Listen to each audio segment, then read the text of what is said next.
take or fulfill my responsibility and go vote today. So yeah. Why is it so important to you? I mean, for me personally, being of color, I know that's something that we really fought for.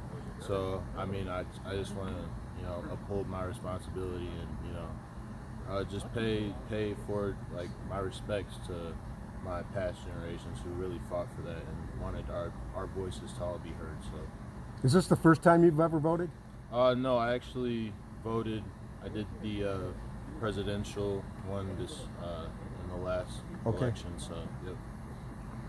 That was my first time voting, though. So. We can talk some football. Sorry. When you look at them, what do you see? I mean, it's some big dudes, huh? Oh yeah, every year it's big dudes, and I feel like every year the battle's always one up front. So whoever dominates the line of scrimmage, I feel like is gonna come out victorious Saturday. So. You look forward to this type of game? Yeah, this is like one of the funnest games for me personally because I know like every year Wisconsin has like one of the top O lines in the country, so it's always fun. You get to go out there and really test and see where you are from a defensive lineman standpoint. So, what's allowed you guys to put so much pressure on the quarterback lately? Is it depth? I mean, what is it?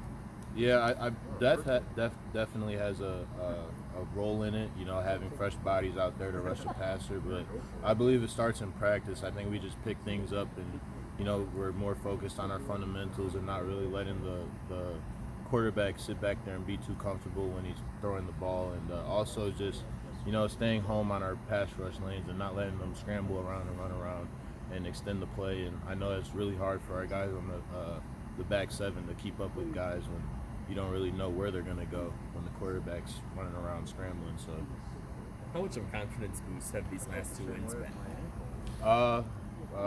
I'd say a lot. I mean, definitely.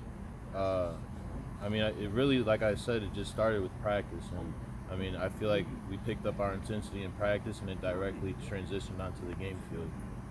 How does your fundamentals play into a game like this where you're going against somebody in most cases probably outweighs you by 40, 50 pounds, 3 or 4 inches high? I mean, definitely. And now being a fifth-year guy, how does your fundamental growth help you? Yeah.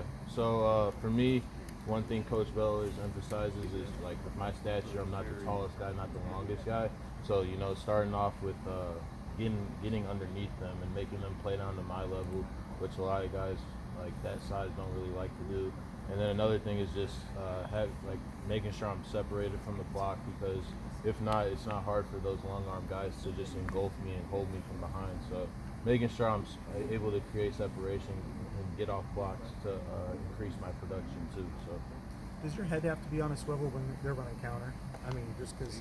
Yeah, they have a lot of gap schemes. So it's actually mostly gap schemes. So there's going to be a bunch of guys just pulling and running around. So you definitely have to keep your head on a swivel and make sure you're not getting out gapped by these guys, because that's what they feed off. Just one guy being out of their gap, and then the running back hits the hole, and they're fine with gaining 3 to 4 yards a carry. That's how they play. Like if they win the game 3-0, that's fine with them. So. Could you take away